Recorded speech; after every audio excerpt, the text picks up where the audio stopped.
இன்றைக்கி நம்ம தோட்டத்தில் 4வது நாளாக கடல பிடுங்குற வேலை தாங்க.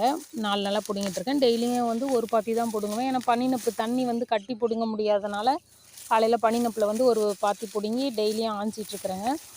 கடல வந்து நம்ம கார்த்திகை பட்டம் போட்டோம்னா சூப்பராக வரும். அதே மாதிரி வைகாசி பட்டம் போட்டோம்னாலும் நல்லா வரும். ஆடி பட்டம் எப்பயுமே வந்து பெரியவங்க சொல்லுவாங்க, ஆடி பட்டம் தேடி விதை அப்படின்னு. ஆடி பட்டத்தில் வந்து எந்த பயிர் பண்ணாலுமே சூப்பராக வரும்.